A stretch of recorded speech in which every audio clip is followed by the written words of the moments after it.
What you're about to hear has never been released to the public.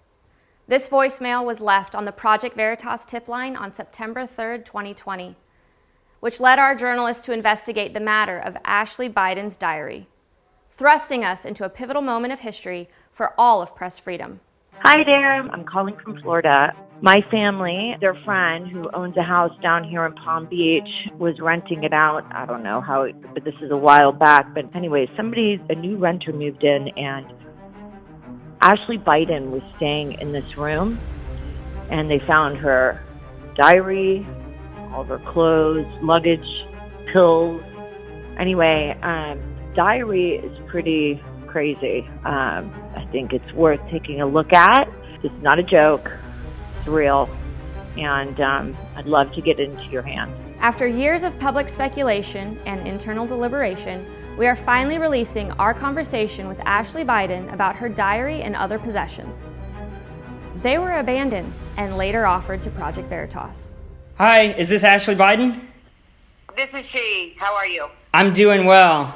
Yeah, I just wanted, so I heard you have a few of my belongings, and so I was going to ask if you could please meet my friend, Eric, who is down in Del Rey, if you could meet him and get this up to him. There's a diary here. It starts in January. It says, January at the end of a New York month, I'm sitting on a bed at the I building. Yeah, so if you could just give everything that you have to Eric, that would be really great. I don't want to give this to the wrong person. I mean, I want to make sure... At this point, and I don't mean to... I don't want to have to get Secret Service involved in this, right? Because it's a whole process. Mm-hmm. But, you know, I am Ashley Biden. It is my stuff. So if you could just give all of that over, I would really appreciate it. I know you sent a picture to my husband with a camera and a few other things that are mine as well. So that would be really great. Where is a good place for him to meet you?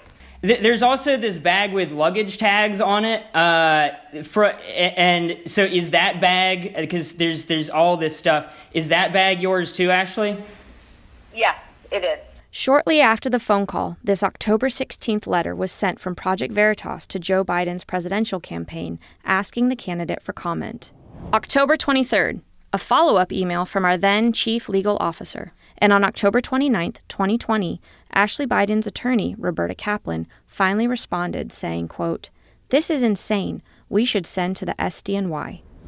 This is the FBI splash page showing the SDNY immediately open an investigation into Project Veritas on the very same day.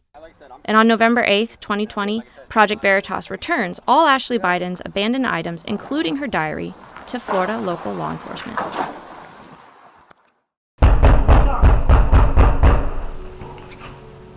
You're watching Pre-Dawn Raids by the FBI on 3 Project Veritas journalists. They took place on November 4th and November 6th of 2021.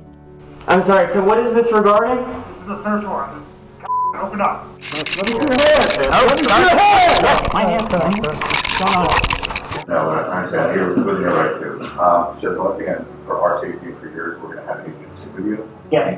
You do not have to speak to them. You're not being detained. All right. That was just a question for our safety. Yeah, we're supposed to see. Okay, there's a computer here. Computer check? Yeah, there's a computer. Are you comfortable on that? Yeah, that's fine. So there's another team coming up? Yeah. So maybe we'll split up to like areas of the house. Incidentally, New York Times national security reporter Mike Schmidt contacts Project Veritas journalist immediately following the raids. A new wrinkle today in the investigation into the apparent theft of the president's daughter, Ashley Biden's diary. The New York Times reporting the FBI Saturday searched the home of James O'Keefe. 47 electronic devices, including our reporters' cell phones, laptops, and thumb drives, were seized. To be clear, no one was arrested, and no one was charged with any crime. Project Veritas obtained documents showing the SDNY was spying on our journalists well before the FBI raids on our homes in November 2021. Using secret subpoenas, the SDNY was reading our emails and deliberately hid that fact from a judge who barred the government from viewing Veritas's documents. After turning over our communications to the FBI, which included content from personal email accounts of Project Veritas employees, Microsoft, Google, and Apple finally notified us in spring of 2022 when their gag orders were lifted. Nearly 2 years after these raids, the legal battle for Project Veritas to defend First Amendment rights rages on. To date, we have spent millions of dollars defending these former Project Veritas journalists. We continue to provide representation to all of them. This fight is to protect all journalists from government overreach.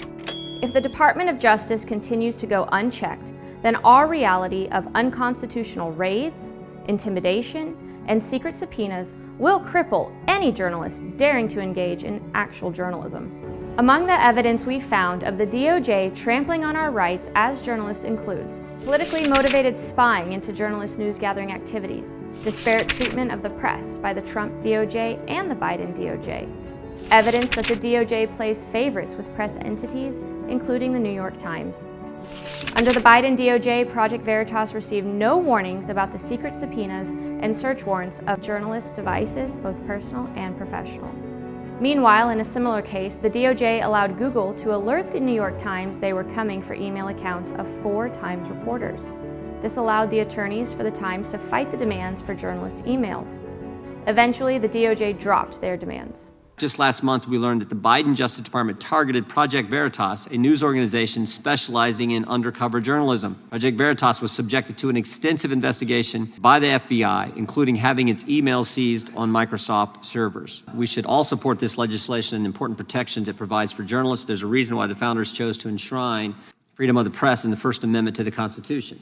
This bill, referenced by Congressman Jim Jordan, H.R. 4330, is known as the Press Act. It protects reporters' First Amendment rights. Liberty depends on freedom of the press, whether it's Tucker Carlson, James O'Keefe, Glenn Greenwald, Cheryl Atkinson, or Bob Woodward. Good reporters are those who are committed to holding the government accountable. It passed the House on September 19, 2022, and is currently before the Senate. That brings us to today. What began as a voicemail left on the Project Veritas tip line has led to this pivotal moment in American history.